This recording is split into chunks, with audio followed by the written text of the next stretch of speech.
Noticentro 1, CMI.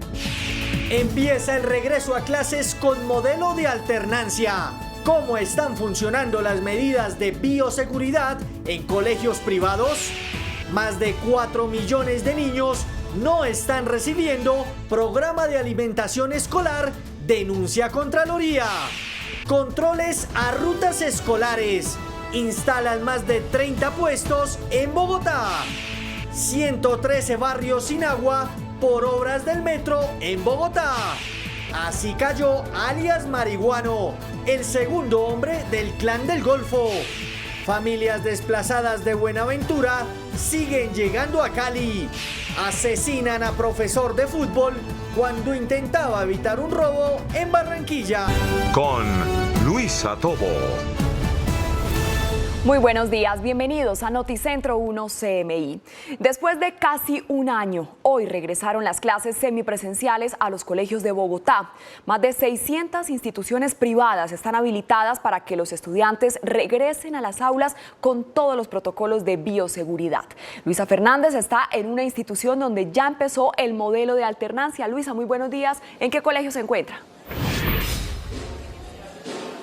Luisa, televidentes, buenos días, los saludo desde el Colegio Santo Domingo. Este está ubicado en la localidad de Kennedy y este colegio hoy acogió a 60 estudiantes. Esos 60 estudiantes pertenecen al grupo o al grado 11, quienes están acá escuchando toda la charla de bioseguridad, siendo recibidos por toda la institución y por supuesto también capacitándolos en liderazgo para que le enseñe a los más pequeños a respetar todos los protocolos de bioseguridad. Precisamente hablando de protocolos de bioseguridad, quiero mostrarles todo lo que ha abarcado este colegio. Tiene una medición de temperatura y luego de la medición de temperatura está una máquina de desinfección. Aquí podemos ver que yo tengo una temperatura de 36 grados centígrados, inicio, y hay una máquina de desinfección, la cual por donde deben pasar todas las personas que asistan a esta institución. Por último está la desinfección con gel antibacterial y ahora sí pueden ingresar a las aulas que están arriba. Sin embargo, queremos hablar con el rector de esta institución, que es el doctor Flavio. Rector, ¿cuáles han sido los retos en medio de esta pandemia para que se dé por fin este regreso a clases de los más de 1000 estudiantes que abarca esta institución? Primero que todo, alcanzar las condiciones que nos permitieran lograr este momento de presencialidad. Segundo, generar confianza en la comunidad a partir de unos protocolos claros, socializados, capacitados, que permitan a los padres de familia evidenciar unas condiciones seguras tales que le den la confianza para enviar a sus hijos al colegio. ¿Cuántos estudiantes tiene esta institución? Y ya dije que fueron 60 los que están acá, pero ¿cuántos espera recibir en el transcurso de esta semana? En total son 1.650 los que tiene el Colegio Santo Domingo Bilingüe. Los alumnos serán citados por días, cada uno de los grados, esperando cada día 380 alumnos. ¿Cuál es el mayor reto? ¿Los niños? El reto es la disciplina social que debemos forjar en nuestros niños para garantizar la seguridad comunitaria, la seguridad social. Es decir, un niño que adquiere los hábitos de autocuidado los puede transferir de forma adecuada también en sus hogares. Tenemos una responsabilidad social como institución de generar cultura del autocuidado para poder cuidar al otro.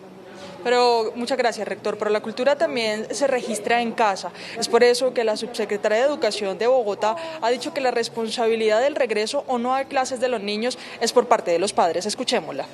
El diálogo efectivo, participativo y cercano con las familias, porque serán las familias las que decidan si los niños y las niñas van a la institución educativa y pueden tomar, digamos, actividad presencial a la par con las actividades que se desarrollan de manera virtual o remota o el trabajo autónomo.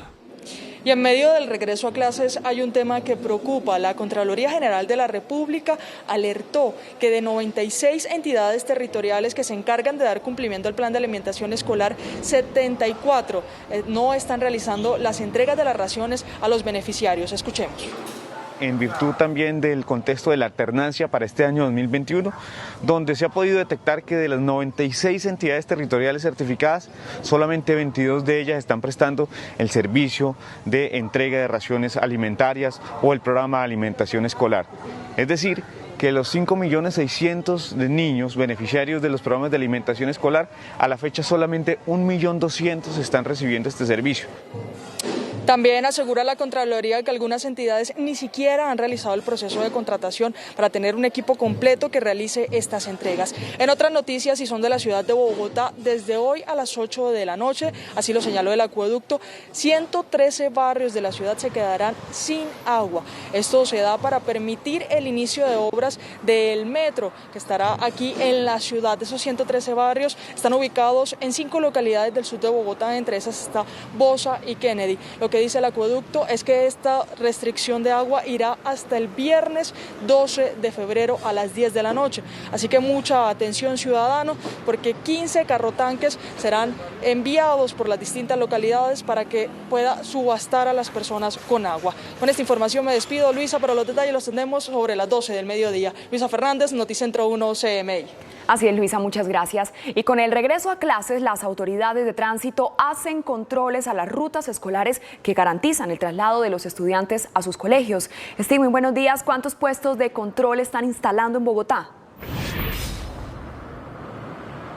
Hola Luisa y televidentes, muy buenos días, los saludo hasta ahora desde el occidente de la capital del país. En total son 30 puestos de control los que ha instalado la Policía de Tránsito y Transporte de Bogotá, esto con el fin de garantizar de que los niños lleguen sanos y salvos a sus colegios. Es importante que se cumpla el aforo permitido del 70% en cada ruta escolar, también que los documentos de estos vehículos estén al día.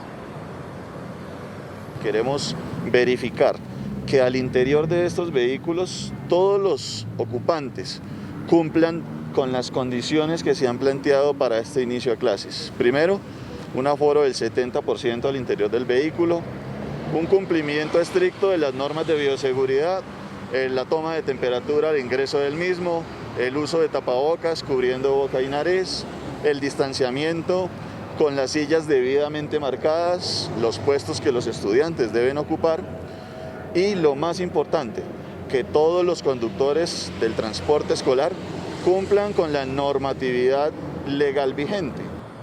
También se habilitó por parte de la Secretaría de Movilidad un carril preferencial para estos vehículos, especialmente en las autopistas principales. En las autopistas norte y en la calle 80 el carril escolar, de manera que todas estas rutas puedan llegar a tiempo a los colegios y estemos gestionando adecuadamente el tránsito para todos los niños en edad escolar. Mire, Luisa, y en otra importante noticia, la Policía Nacional dio de baja en las últimas horas a alias Marihuano. Este hombre sería uno de los cabecillas del Clan del Golfo y también mano derecha de alias Otoniel. En un operativo por parte de la policía, el ejército y la fiscalía, pues fue abatido este hombre en el departamento del Chocó. Comandos del ejército y de la policía se infiltraron por varios días para hacer reconocimientos previos. Posterior a esto, y con la colaboración de miembros del Clan del Golfo, se logró hoy esta ubicación. Excéntrico, abusador de menores, utilizaba diferentes mujeres para llevar mensajes a Otoniel. Era el encargado en este momento de empezar la línea de narcotráfico por el Pacífico para el Clan del Golfo. Hemos dado el golpe más duro a la estructura del Clan del Golfo que haya recibido. En una operación de planeación y ejecución meticulosa del equipo de la Policía Nacional, con el acompañamiento de las fuerzas, pero también el acompañamiento de la Fiscalía General de la Nación, ha sido dado de baja Nelson Hurtado alias Marihuano. Este es el segundo cabecilla del Clan del Golfo. Y en las últimas horas en la vía La Guajira también fueron encontradas 3 personas, 2 mujeres y un hombre, con 57 paquetes de cocaína. Las 2 mujeres intentaron seducir y persuadir a los uniformados de la policía fiscal y aduanera. Sin embargo, pues las 3 personas fueron enviadas a prisión. En los controles que desarrollamos en las diferentes vías del país, especialmente en el departamento de La Guajira, logramos la captura de 3 personas, un hombre y 2 mujeres, quienes transportaban 57 kilos de clorhidrato de cocaína. Los uniformados se percataron del particular hallazgo al momento de inspeccionar el vehículo, debido al fuerte olor que emanaba dentro del mismo y por las actitudes de las mujeres que acompañaban al conductor. Este cargamento de cocaína estaría avaluado en más de 300 millones de pesos. Nosotros estaremos desarrollando estas 3 importantes noticias hacia las 12 del mediodía. Por ahora me despido desde el occidente de Bogotá. Informó Stig Luengas para Noticentro 1 CMI. Stig, muchas gracias. En otras informaciones sigue el drama para decenas de personas desplazadas por la violencia en Buenaventura. A Cali llegaron en las últimas horas 17 familias que lo dejaron todo y ahora intentan reconstruir su vida en un barrio ubicado en el oriente de la capital del Valle. Sebastián Bedoya, muy buenos días. ¿Qué atención están recibiendo estas familias? Luisa, televidentes, muy buenos días. Ningún tipo de atención ni ayuda están recibiendo esas personas. Solamente viven de la caridad de algunos habitantes del sector donde ellos están asentados temporalmente.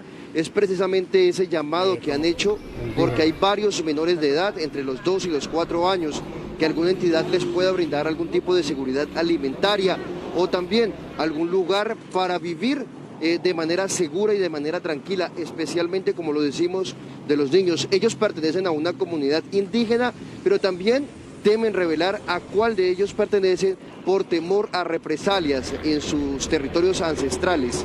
Y es que precisamente hace algunos minutos la policía en el departamento del Valle del Cauca confirmó a la captura de uno de los cabecillas de estas bandas que se están dedicando a extorsionar y a causar el desplazamiento en el puerto de Buenaventura. El Departamento de Policía Valle del Cauca confirmó la captura de alias Che, un hombre de 40 años considerado como el principal dinamizador de las extorsiones, de los desplazamientos forzados en al menos 2 comunas del puerto de Buenaventura. Este hombre será judicializado en las próximas horas y es uno de los más cercanos a uno de los hombres por el cual el gobierno nacional está ofreciendo hasta 200 millones de pesos de recompensa a quien brinde información que permita sus capturas. Por eso fue ayer que se hizo un consejo de seguridad en el puerto de Buenaventura y adicional a esto también anunciaron mayor inversión en las cámaras de seguridad. La gobernación dijo que también apoyará con inversión social para atender a esas familias afectadas. Y finalmente vamos con información en Cali, porque fue un fin de semana violento. Lastimosamente hubo 14 homicidios. El día que mayor registro tiene es el domingo, con 9 casos. Entre las víctimas hay 2 menores de 17 años, uno de ellos una niña, pero también está el lamentable episodio donde un padre presuntamente asesinó a su niña de 4 años en el oriente de la ciudad. También hay una mujer de 30 años que fue hallada con varios impactos de arma de fuego en un vehículo en el occidente de la ciudad. Es por ahora la información desde Cali. Sebastián Bedoya, Noticentro 1 CMI. Sebastián, muchas gracias. Es momento de hacer una pequeña pausa, pero cuando volvamos a Noticentro 1 CMI. Por intentar evitar un robo, asesinan a profesor de fútbol en Barranquilla. Ya volvemos. Seguimos en Noticentro 1 CMI. Un instructor de fútbol fue asesinado cuando trataba de interceder para que no le robaran la motocicleta a un primo. Uno de los delincuentes le disparó al joven deportista de 25 años. Jorge, muy buenos días. ¿Quién es la víctima? Muchas gracias, Luisa. Muy buenos días. Se trata del instructor de fútbol de la Fundación Fútbol con Corazón, Yesid Andrés Bolaño Morelo. Estaba compartiendo con familiares y amigos en su residencia en la noche del sábado hacia la madrugada de ayer domingo. Salió con un primo a buscar algo de licor muy cerca del barrio. Fue en el desplazamiento que hacía en una motocicleta cuando aparecieron delincuentes a robarle la moto a su primo, por lo que él dijo y manifestó en ese momento conocer a los delincuentes. Se bajó de la moto y trató de interceder para que los antisociales no se llevaran la motocicleta en la cual se desplazaba con su primo. Sin embargo, allí uno de los antisociales le disparó a quemarropa. El joven Yesid Andrés quedó a un lado de una acera. Estuvo varios minutos allí y posteriormente fue llevado a un centro asistencial, muriendo en la noche de este domingo, el camino Adelita de Char, de acuerdo con la información que se entregó por parte de la policía. Las autoridades manifestaron ya tener identificado al asesino del joven Yesid Andrés.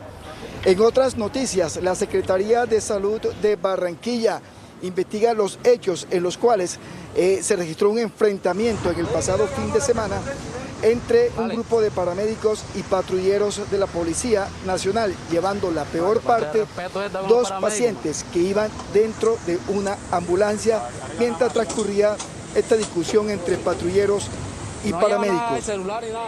De acuerdo con lo señalado por las autoridades de policía, la confrontación se presentó cuando se presentaron las autoridades a interceder en la disputa que había entre 2 grupos de paramédicos de 2 ambulancias diferentes que estaban tras unos pacientes que se habían accidentado en una motocicleta. La Secretaría de Salud dijo que tomará correctivo para evitar al máximo que se sigan presentando este tipo de confrontaciones cuando paramédicos buscan pacientes accidentados en las vías de Barranquilla. Más adelante, Luisa, tendremos otros detalles de estas noticias.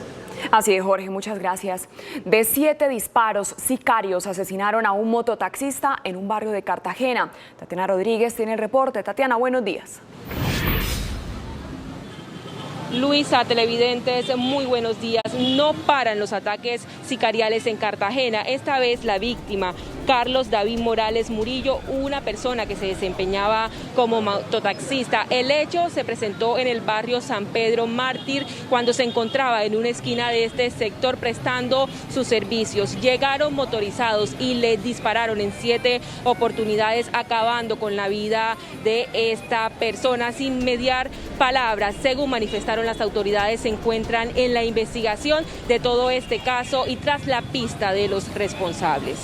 Y en otras noticias, fue capturado un hombre identificado como Robert Barrios Gómez, de 49 años de edad, por el delito de abuso con menores de 14 años. Los hechos se presentaron, según las autoridades, mientras los padres realizaban una visita a la casa de esta persona. Este hombre, tras ser identificado por las autoridades, trató de presentar una cédula venezolana con su fotografía, pero con diferente nombre. Sin embargo, los uniformados con su pericia lograron capturarlo y ponerlo a disposición de la Fiscalía General de la Nación. Posteriormente, un juez de control de garantías lo envió a la cárcel. Hay que destacar que esta persona era buscado por la Interpol.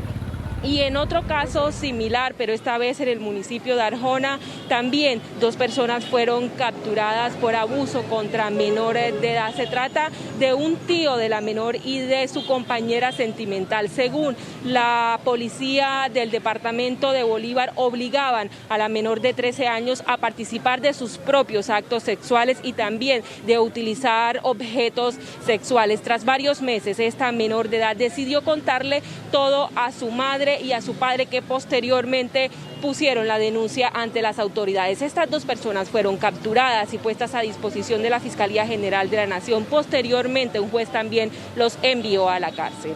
Por ahora es toda la información. Más adelante tendremos ampliación de estas noticias. Así es, Tatiana, muchas gracias. 116.000 estudiantes de 112 instituciones educativas públicas de Medellín iniciarán clases presenciales esta semana. Hoy empezaron los universitarios de 34 instituciones de educación superior. Yussi Chaparro, muy buenos días. ¿Cómo empezó el regreso a clases en la capital de Antioquia? Hola Luisa, buenos días. Con éxito inició para los universitarios, que son en total 230.000 para Medellín, de las 39 instituciones universitarias y de educación superior que hay. Ellos lo están haciendo de manera gradual. Hay opción también de que lo puedan hacer remotamente virtual, pues en cada una de estas aulas y laboratorios hay cámaras instaladas para que estas clases sean transmitidas, pero en lo que compartimos con algunos de estos estudiantes están satisfechos de retornar a las aulas. Vamos a hablar justamente a esta hora con el director de Sapiencia, de la Agencia de Educación Superior de Medellín, para que nos hable cómo ha sido este protocolo que se ha iniciado con los estudiantes universitarios que regresan hoy. Buenos días.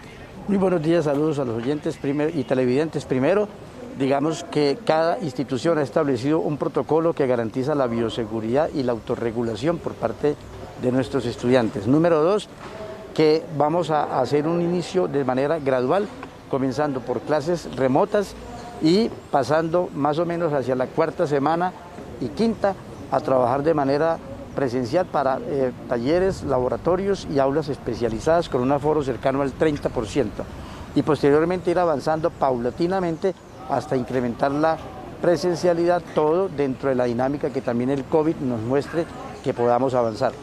Muy bien, gracias Carlos Chaparro, dirección de la Agencia Superior de Medellín, quien habla de cómo ha sido este entonces retorno de los estudiantes universitarios en Medellín, y también se espera que 315.000 estudiantes de 225 instituciones educativas públicas que hay en Medellín, es decir, de los colegios, regresen hasta el mes de marzo. La primera fase iniciará este miércoles y también 71 colegios públicos ya tienen este aval de la Secretaría de Educación de Medellín para hacerlo de manera presencial. Y en otras noticias de Antioquia, en este momento estamos en el Jardín Botánico, en donde hace pocos minutos se pronunció el gobernador del departamento haciendo anuncios sobre cómo se adelantará el plan de vacunación aquí en Antioquia. Se espera que inicie como a nivel nacional el 20 de febrero y por lo pronto envía un mensaje a los antioqueños para que no se dejen caer en pánico con algunas de las especulaciones que hay acerca de estas vacunas, especialmente para las personas que están en zonas rurales. Y finalmente, también en otras noticias de Medellín, una trágica muerte se presentó en el municipio de Bello luego de que un parapentista experto que llevaba varios años, incluso él tiene 63 años, cayera al vacío, se precipitara por los fuertes vientos que se presentaron el pasado domingo. Pues allí, en esta academia de parapentismo, hay conmoción y dolor, pues era uno de sus mejores maestros. Más adelante en minutos tendremos otras noticias desde la capital antioqueña. Así es, Yusi, muchas gracias. Y con esta información vamos a hacer una breve pausa, pero cuando volvamos a Noticentro 1 CMI. Ecuador definirá en segunda vuelta al próximo presidente. El candidato del correísmo todavía espera su rival. Ya volvemos.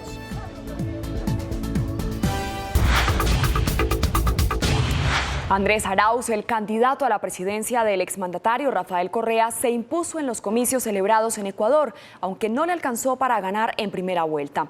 La avalancha provocada por el desprendimiento de un glaciar en India deja al menos 19 muertos y más de 200 desaparecidos. Y Sudáfrica suspenderá el uso de la vacuna contra el COVID-19 desarrollada por AstraZeneca por su falta de eficacia.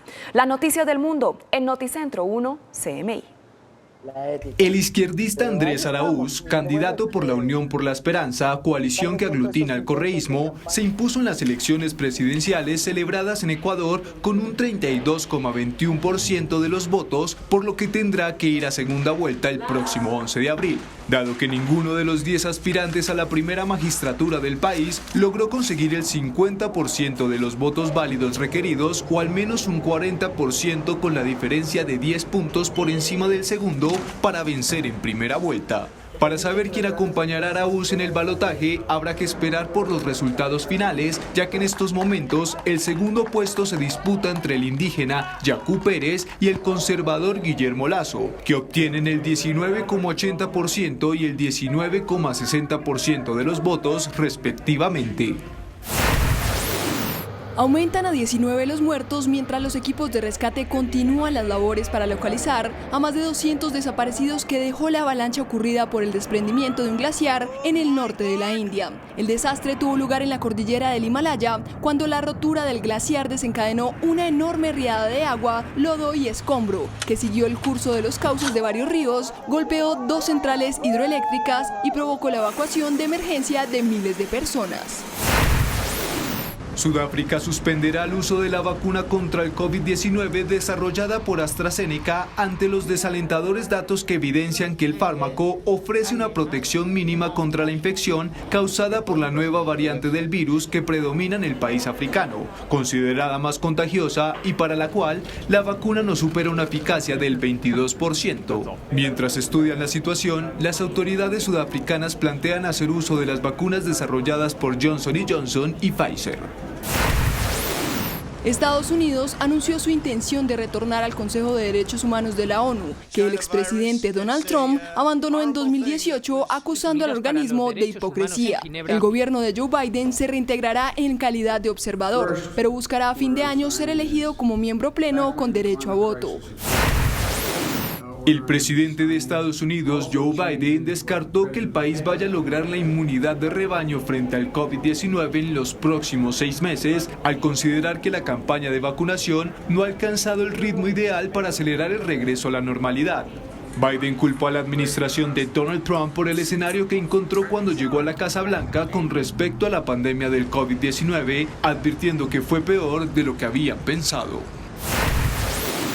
Perú recibió su primer lote de 300.000 dosis de vacuna del laboratorio chino Sinopharm, con las que el país andino dará inicio a su campaña de inmunización contra el coronavirus, en medio de un recrudecimiento de la segunda ola de la pandemia y un preocupante desabastecimiento de oxígeno. A las 3.000 dosis se sumarán otras 7.000 que están programadas para salir de China el 13 de febrero, las cuales estarán destinadas en su totalidad al personal de salud. A continuación, veamos los titulares de las noticias que desarrollaremos en Noticentro 1 CMI. Empieza el regreso a clases con modelo de alternancia. ¿Cómo están funcionando las medidas de bioseguridad en colegios privados? Más de 4 millones de niños no están recibiendo programa de alimentación escolar, denuncia Contraloría. Controles a rutas escolares. Instalan más de 30 puestos en Bogotá. 113 barrios sin agua por obras del metro en Bogotá. Así cayó alias Marihuano, el segundo hombre del Clan del Golfo. Familias desplazadas de Buenaventura siguen llegando a Cali. Asesinan a profesor de fútbol cuando intentaba evitar un robo en Barranquilla.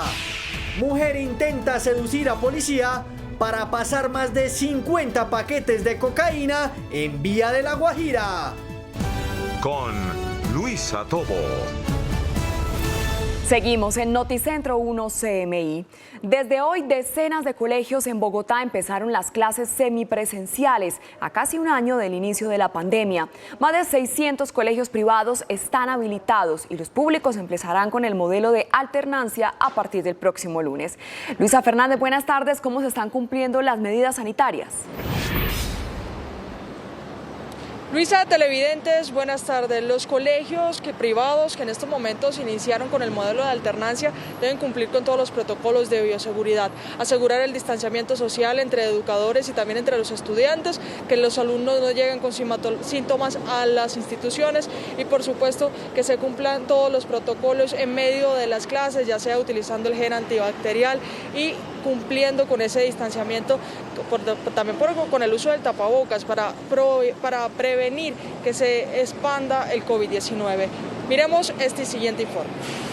Durante 11 meses las instituciones y distritos se prepararon para el regreso a clases presencial en modelo de alternancia. Hoy iniciaron con este método 634 instituciones privadas a las que les fueron aprobados los protocolos de bioseguridad. El diálogo efectivo, participativo y cercano con las familias, porque serán las familias las que decidan si los niños y las niñas van a la institución educativa y pueden tomar, digamos, actividad presencial a la par con las actividades que se desarrollan de manera virtual o remota o el trabajo autónomo.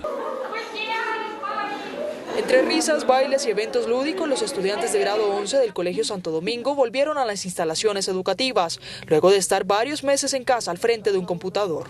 Pueda estar en alternancia, porque la virtualidad puede ser un poco difícil para algunos estudiantes. Creo que es una forma de reencontrarme con mis compañeros y mis profesores. ¿Y qué esperas de estas clases presenciales en medio de la pandemia? Que sea algo diferente a lo que hemos hecho, digamos, el año pasado. No estar sentados todo el día en un computador, poder estar haciendo algo dinámico, aunque sea con un distanciamiento. Y los padres de familia también celebraron este retorno a la presencialidad. Abrir las puertas de un colegio, para mí ese es el reto más grande porque académica, emocional, y ellos se van a desarrollar más y acá tienen proyectos de emprendimiento que hace que ellos se afiancen más. Con señalizaciones, máquinas de desinfección y con nuevos enfoques de horarios para el regreso gradual, esta institución, como cientos en la ciudad, inició un nuevo reto académico. Enfocar los espacios de presencialidad a aquellas actividades que requieren más contacto social, como son las lúdicas, las recreativas, las artes, la educación física.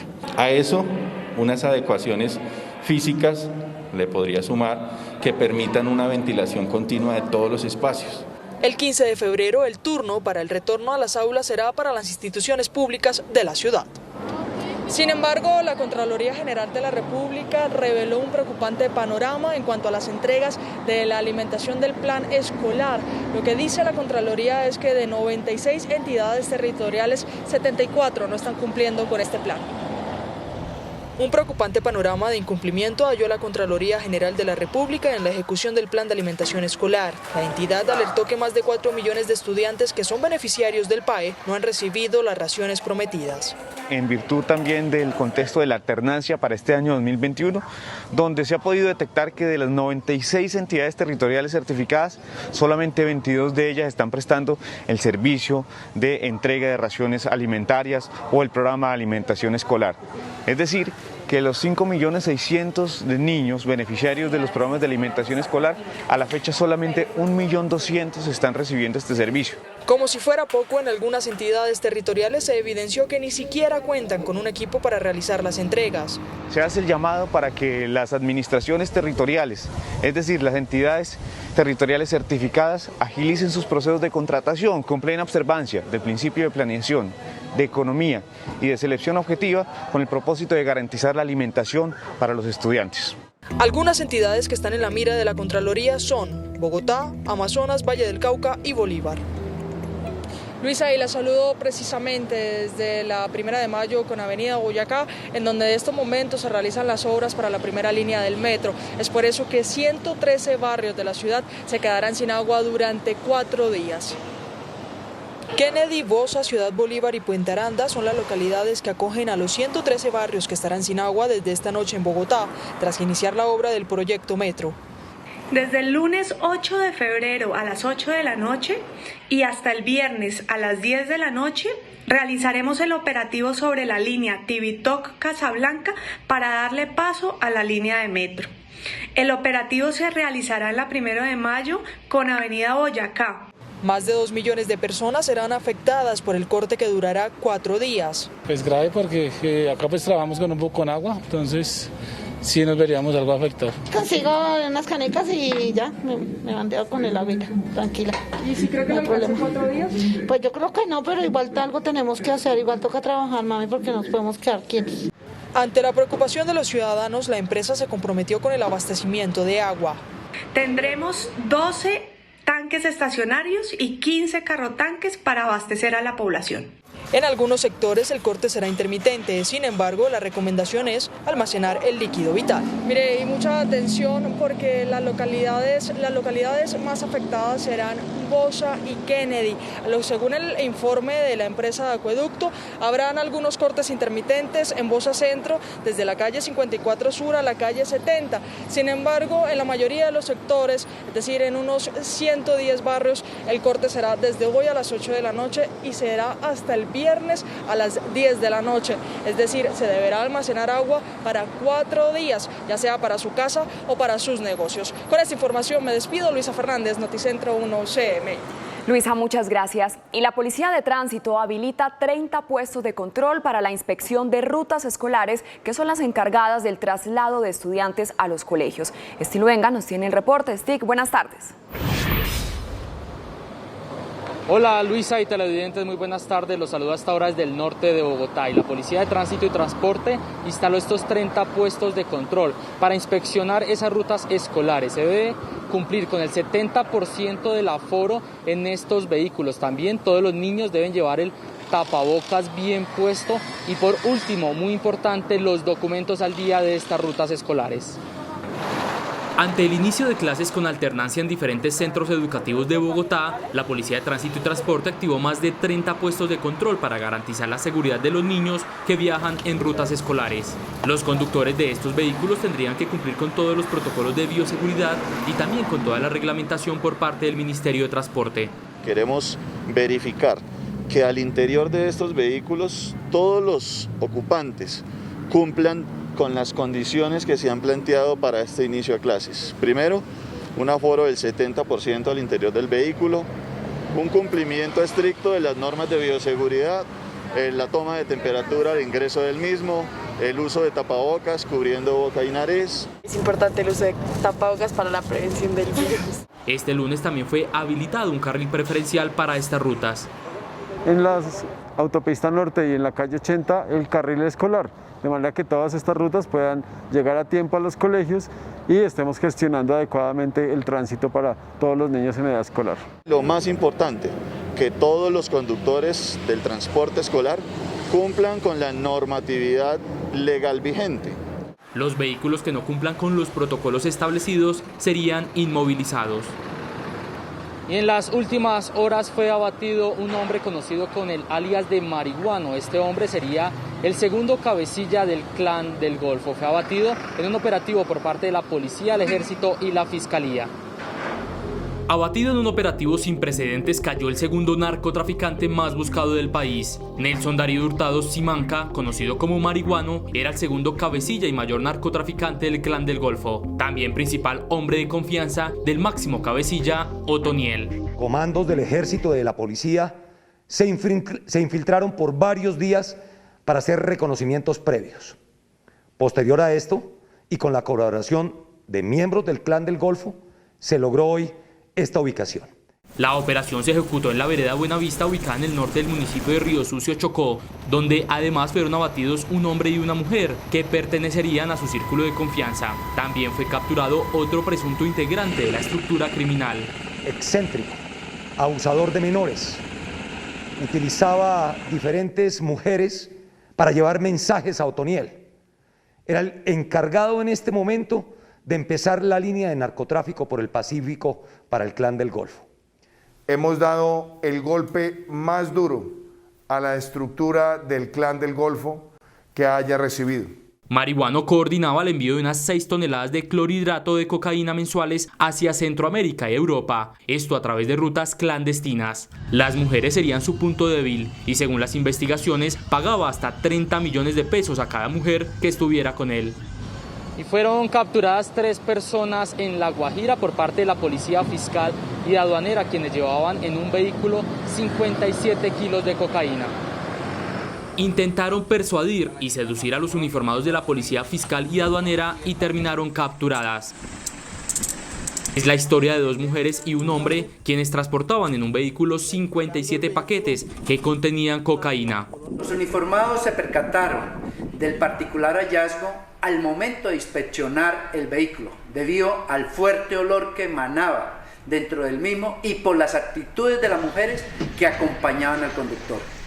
El alijo iba camuflado en compartimientos hechizos. En un puesto de control en vías de La Guajira quedaron al descubierto. En los controles que desarrollamos en las diferentes vías del país, especialmente en el departamento de La Guajira, logramos la captura de 3 personas, un hombre y 2 mujeres, quienes transportaban 57 kilos de clorhidrato de cocaína. La droga, que al parecer tenía como destino final Riohacha, tendría un costo aproximado de 300 millones de pesos. Los capturados fueron cobijados con medida de aseguramiento. Me despido desde el norte de Bogotá, informó Stig Luengas para Noticentro 1 CMI. Stig, muchas gracias. Y en Cali permanecen 14 familias de una comunidad indígena desplazadas de Buenaventura. Grupos armados los intimidaron hasta el punto de hacerlos abandonar sus territorios. Sebastián, buenas tardes. ¿Qué atención reciben estas familias? Hola Luisa, televidentes, muy buenas tardes. Ningún tipo de atención están recibiendo estas personas. Viven de la caridad de los vecinos del sector donde ellos están asentados, pero también manifiestan que están temerosos de regresar a sus territorios ancestrales en el puerto de Buenaventura. Son 14 familias de una comunidad indígena que huyeron de Buenaventura por amenazas que les hicieron los grupos armados. Vinimos por el conflicto armado porque nos echaron de donde vivíamos. Amenazando que tenemos que ir, o si no cobraban vida ahí, que nos pueden matar a todos, más que todo por el temor, porque tenemos niños de brazos, niños de 2 años. Esperan tener ayudas por parte del Estado, teniendo en cuenta que hay al menos 20 menores de edad. Tengo miedo porque ya nos echaron y si nos vuelven a ver, puede que Buenaventura puede recuperar la paz, pero esa gente nunca se olvidan de las personas que lo echaron o lo amenazaron. Viven actualmente de la caridad de los caleños y temen regresar a sus territorios pese a los anuncios de refuerzo en la seguridad. Muy bien, y en las últimas horas, precisamente debido a la intervención que realiza la Fuerza Pública en distintas comunas del puerto de Buenaventura, el Departamento de Policía Valle del Cauca confirmó la captura de un hombre identificado con el alias de Cheo. Era uno de los principales cabecillas de una de estas organizaciones que delinquen en el puerto y que se dedican a extorsionar y a intimidar a decenas de familias en este principal puerto sobre el Pacífico colombiano. Este es alias Cheo, presunto cabecilla de la división de la banda criminal La Local, conocida como los Espartanos. Según las autoridades, era uno de los encargados de extorsionar y desplazar a varias personas en Buenaventura. El capturado de 40 años delinquía especialmente en la comuna 3 y 5 del puerto.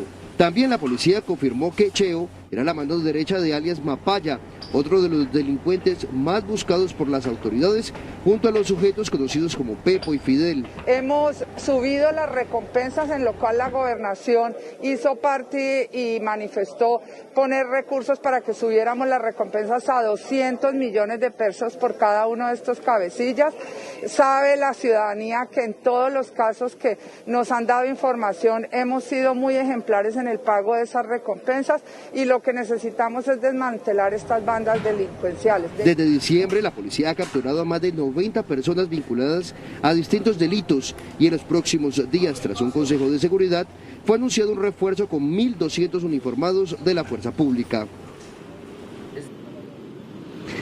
También durante este Consejo de Seguridad, el ministro del Interior, Daniel Palacios, anunció que se trabajará en el fortalecimiento de las cámaras de seguridad, pero por su parte, la gobernadora del Valle, Clara Luz Roldán, explicó que adelantarán un trabajo social en estas comunas que se han visto afectadas por la violencia en el puerto de Buenaventura.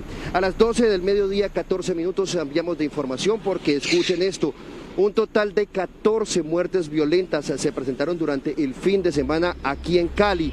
Varias de las víctimas, para ser más exactos, 3 eran menores de edad, tenían 17 años y 4 años. Esta última fue asesinada presuntamente por su padre en medio de una discusión con su exesposa en el oriente de la capital vallecaucana. Este hombre fue capturado por las autoridades. Pero también entre las víctimas hay 2 mujeres, una de ellas de 30 años, cuyo cuerpo fue hallado en el occidente de la ciudad. El cuadrante se dirige ante el llamado de la comunidad e encuentra a una mujer de aproximadamente 30 años de edad dentro de un vehículo con unos impactos de arma de fuego. De inmediato es llevada al centro hospitalario más cercano, donde ya llega sin signos vitales. Aquí se recopilaron las pruebas a través de las cámaras de seguridad, versiones de algunos testigos, y en el lugar de los hechos se encontraron algunas vainillas del arma de fuego. Solo hasta mañana el secretario de Seguridad y Justicia, Carlos Rojas, presentará su posición sobre este fin de semana tan violento que hubo en la ciudad. Desde su oficina de comunicaciones nos explican que esa tarde se reunirá con la Fiscalía y entre otras autoridades para revisar cada una de estas muertes violentas y dar un contexto de qué fue lo que ocurrió el fin de semana en la ciudad. Es por ahora la información desde el norte de Cali. Sebastián Bedoya, Noticentro 1, CMI.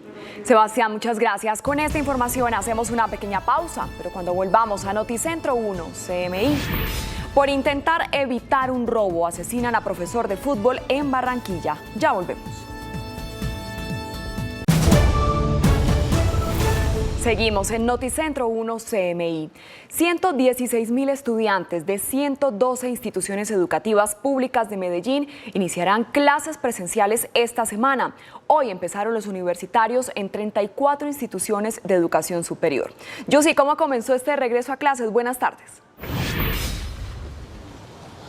Hola Luisa, buenas tardes. Con éxito por los protocolos de bioseguridad y también con satisfacción por parte de estos 230.000 estudiantes universitarios quienes pudieron retornar a las aulas, incluso muchas de estas carreras profesionales que implican tener estas prácticas en laboratorios, para ellos es mucho mejor que hacerlo remotamente. Entre tanto, para los colegios públicos de Medellín, el turno será para el próximo miércoles.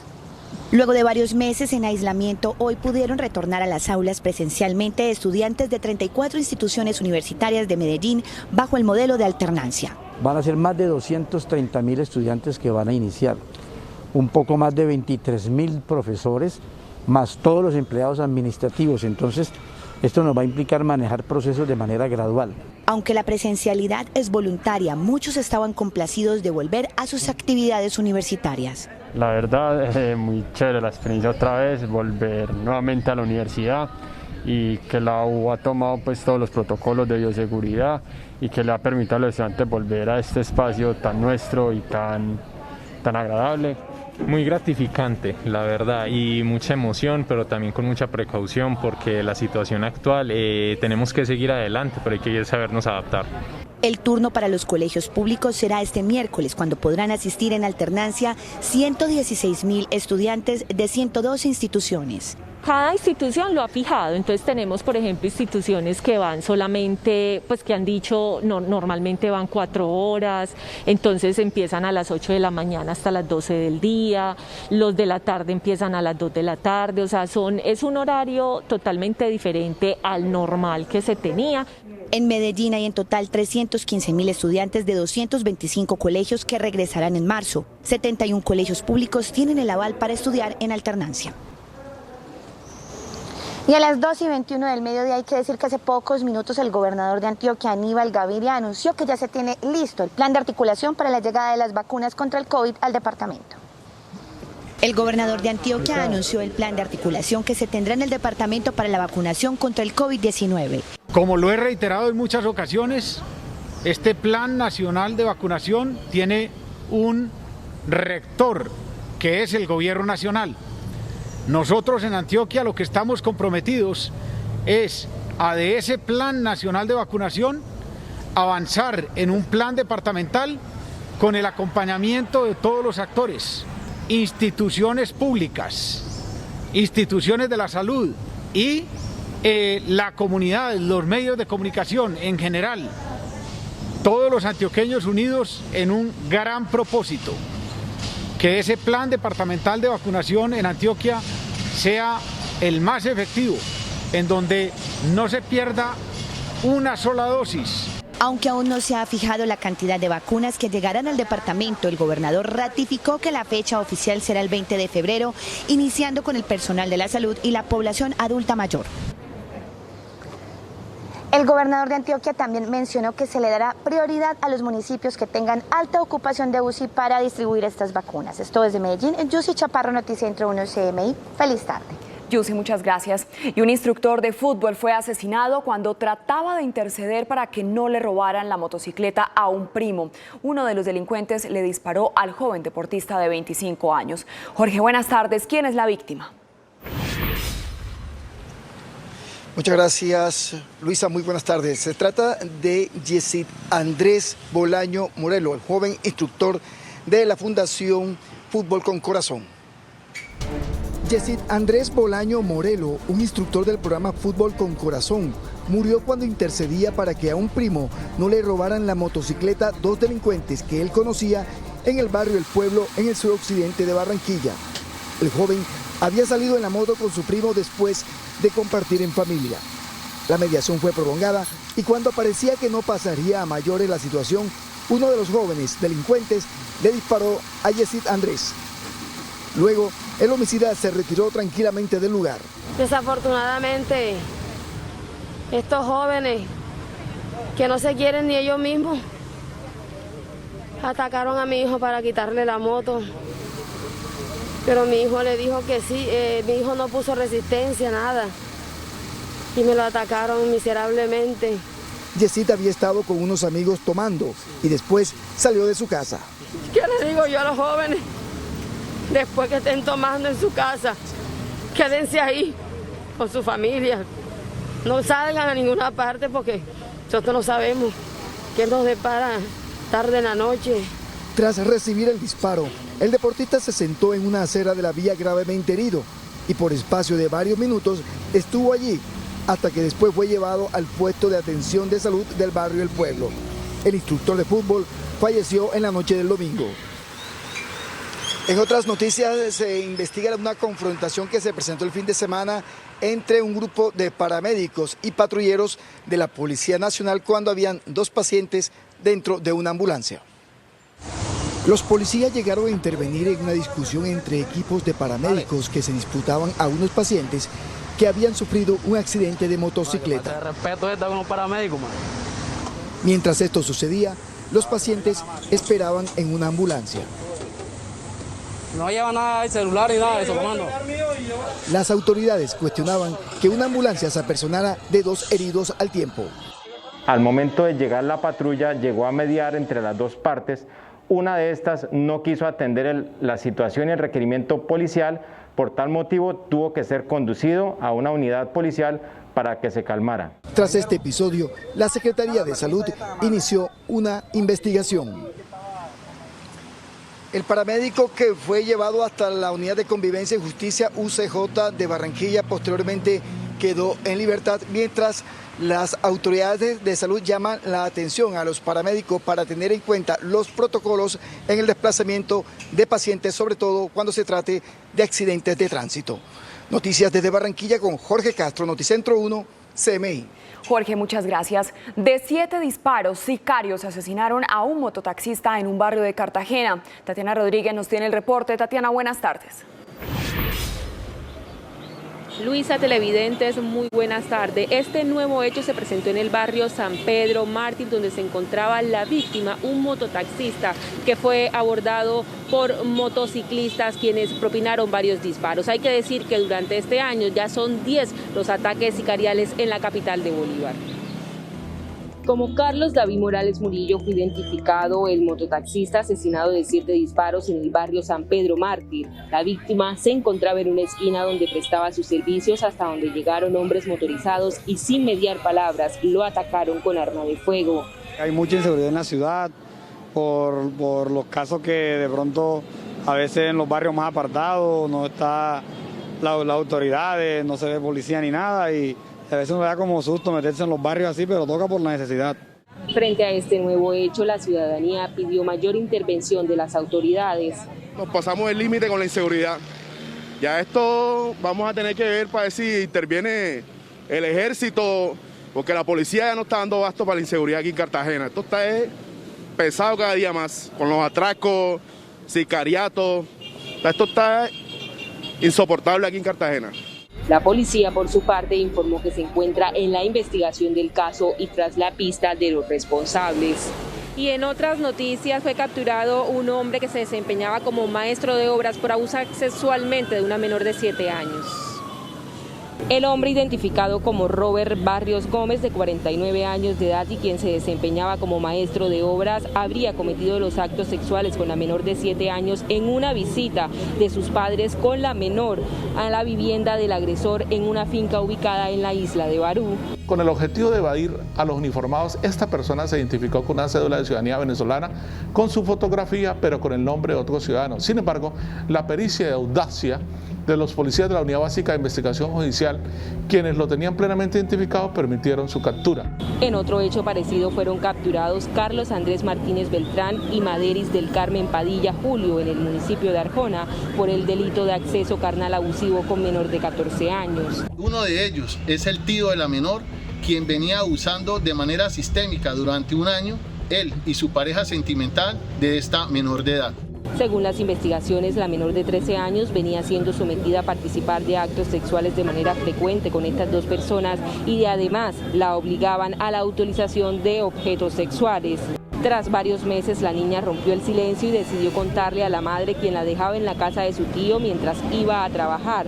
Posteriormente, el hecho fue informado a su progenitor, quien realizó la denuncia. Recordarle a las personas que pueden hacer este tipo de denuncia a través de la línea 141 o 123. Por ahora es toda la información desde Cartagena. Tatiana Rodríguez para Noticentro 1 CMI.